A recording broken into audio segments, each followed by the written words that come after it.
శ్రీమాత్రే నమ. జయ గురు దత్తాత్రేయ నమ. ఈ వీడియోలో మనం సింహరాశి వారికి ఏప్రిల్ నెల మాస ఫలితాలు పరిశీలించే ప్రయత్నం చేద్దాం.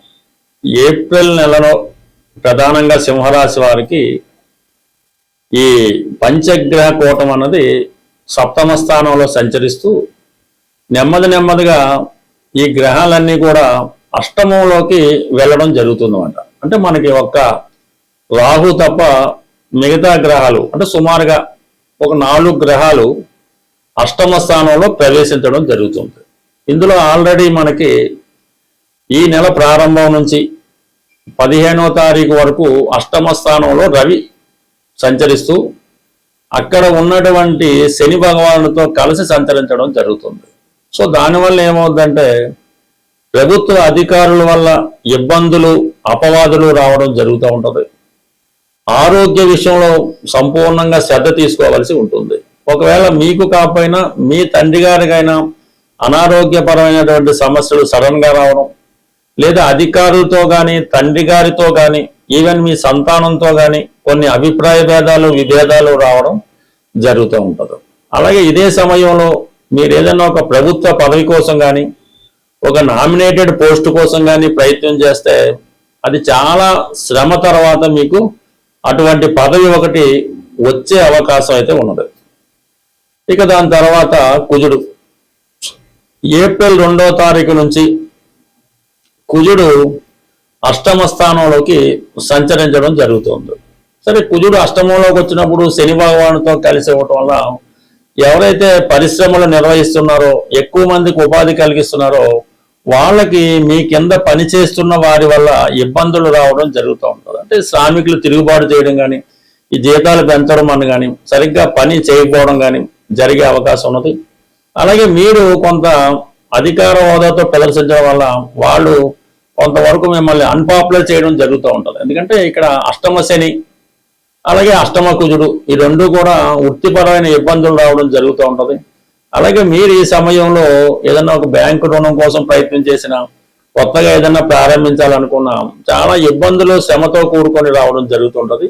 ప్రధానంగా వైవాహిక జీవితంలో కూడా అంటే భార్యాభర్తల మధ్య విభేదాలు రావచ్చు, భార్యాభర్తల్లో ఎవరికైనా హెల్త్ పరమైన ఇబ్బందులు రావడం జరిగే అవకాశం ఉంది. అంటే సాధారణంగా కుజుడు భర్తకారకుడు కాబట్టి మీరు స్త్రీ అయి ఉంటే మీ భర్త గారికి సడన్ గా హెల్త్ ప్రాబ్లం రావడం కానీ ఏదైనా ఉద్యోగపరమైన ఇబ్బందులు రావడం కానీ కొన్ని అనుకోని చికాకులు రావడం ఈ భార్యాభర్తల మధ్య విభేదాలు లాంటివి కూడా రావడం జరుగుతూ ఉంటుంది. సాధారణంగా మీరు ఎవరితో కలిసి వ్యవహారం చేస్తున్నారో ఈ పార్ట్నర్స్ వల్ల వాళ్ళ వల్ల కూడా కొన్ని నష్టాలు కొన్ని చికాకులు కూడా వచ్చే అవకాశం ఉన్నది. ఇక ప్రధానంగా బుధుడు ఒక విధంగా ధనాధిపతిగా ఏప్రిల్ 9వ తారీఖున అష్టమ స్థానంలో ప్రవేశించడం జరుగుతుంది. ఇది ఒక విధంగా మీకు ఆర్థిక పరంగా కొంత సడన్ ఇన్కమ్ రావడం జరుగుతూ ఉంటుంది. అలాగే కొంత మీ యొక్క వ్యాపార వ్యవహారాలు అకౌంట్స్ లెక్కలు సరిగ్గా చూసుకోకపోవడం వల్ల కొంత ధన నష్టం రావడం కానీ ఎవరైనా మిమ్మల్ని మోసం చేయడం కానీ కొంత ధనం మిస్యూజ్ అయ్యే అవకాశం ఉంది. ఇది కూడా జాగ్రత్తగా పరిశీలించవలసి ఉంటుంది. అంటే ప్రధానంగా ఇంచుమించుగా మనకి ఈ ఏప్రిల్ 9వ తారీఖు నుంచి 15వ తారీఖు మధ్యలో ఒక 4 గ్రహాలు ఈ అష్టమ స్థాన సంచారం వల్ల జాతకులు తీవ్రమైనటువంటి ఒత్తిడికి ఇబ్బందులకి ఎదుర్కొనే అవకాశం ఉంది. ఎక్కువ శాతం ప్రభుత్వ ఉద్యోగులకు కానీ ప్రైవేటు సంస్థల్లో పెద్ద ఉద్యోగాలు చేస్తున్న వారికి పదవి గండం లాంటిది కూడా రావచ్చు. సడన్గా ఉద్యోగం పోవడం కానీ ఉద్యోగపరమైన ఇబ్బందులు రావడం కానీ లేదంటే ఉద్యోగపరంగా మీకేమైనా ప్రమాదాలు లాంటివి రావడం కానీ ఇవన్నీ కూడా ఈ సమయంలో జరిగే అవకాశం ఉంది. కాబట్టి జాగ్రత్తగా నిర్వహించవలసి ఉంటుంది. బట్ ఏదైనా ఈ రాశి వారికి లాభస్థానంలో గురుగ్రహం ఎటువంటి సమస్య అయినా చివరి నిమిషంలో మీకు అనుకూలంగా మారడం జరుగుతూ ఉంటుంది. అలాగే దైవ బలం వల్ల మీరు చాలా సమస్యల్ని పరిష్కరించుకుంటూ ఉంటారు. ఎవరో ఒకరు మీకు అండగా ఉండి మీకు ఎదురయ్యే ప్రతి సమస్యని మీ దాకా రాకుండా వాళ్ళే పరిష్కరించడం జరుగుతూ ఉంటారు. ఇంకా రాశి అందు ఉన్నటువంటి కేతు గ్రహం కూడా మీరు ఆధ్యాత్మికంగా కొంత ఎక్కువ పుణ్యక్షేత్రాలు దర్శిద్దామని ఆలోచన వస్తూ ఉంటుంది. అసలు పనులన్నీ పక్కన పెట్టి వేరే కార్యక్రమాల మీద ఎక్కువగా ఇంట్రెస్ట్ చూపించడం జరుగుతూ ఉంటుంది. బట్ ఏదైనా కూడా ఈ సింహరాశి వారు వృత్తిపరంగా ఎక్కువ ఇంట్రెస్ట్ పెట్టవలసి ఉంటుంది. ప్రతి ఒక్కరిని కూడా టేక్ ఇట్ ఈజీగా తీసుకుంటా మీ దగ్గర పనిచేస్తున్నటువంటి ప్రతి ఎంప్లాయీ చిన్నవాడు కానీ పెద్దవాడు కానీ ప్రతి ఒక్కరి మీద ఒక ప్రత్యేకమైన దృష్టి మీరు కంపల్సరీగా పెట్టవలసి ఉంటుంది. బట్ ఏదైనా ఈ రాశి వారు ఈ అష్టమంలో ఉన్నటువంటి కుజ శనిగ్రహాలకి తప్పనిసరిగా పరిహారం చేసుకుంటే కొంత మంచిది. మనకి ఏప్రిల్ నెల 2వ తారీఖున శ్రీరామనవమి రావడం జరుగుతుంది. ప్రధానంగా ఎవరికైతే వివాహం ఆలస్యం అవుతుందో, అలాగే వివాహ సంబంధాలు వచ్చి మిస్ అవ్వడం, ఈ విధంగా వివాహం కొరకు అబ్బాయిలైనా అమ్మాయిలైనా వివాహం కొరకు ఎదురు చూస్తున్న వారికి ఈ శ్రీరామ నవమి చాలా ఇంపార్టెంట్తో కూడుకున్నది. కంపల్సరిగా ఆ రోజు మీరు శుభ్రంగా తలకు స్నానం చేసి కొత్త బట్టలు ధరించి ఈ శ్రీరామనవమి కళ్యాణం భద్రాచలంలో జరుగుతున్నా పర్లేదు, మీ ఊళ్ళో ఎక్కడ జరిగినా సరే ఆ కళ్యాణంలో 100కి 100 రూపాయలు పూర్తి అయ్యేదాకా, అంటే తలంబరాలు అయ్యేదాకా ఉండి అక్కడ ఏమన్నా వాళ్ళు భోజనం అది పెడితే భోజనం చేసి చక్కగా కొన్ని తలంబరాల బియ్యం మీరు ఇంటికి తెచ్చుకొని అది మీ శిరస్సు మీద జల్లుకోవడం మంచిది.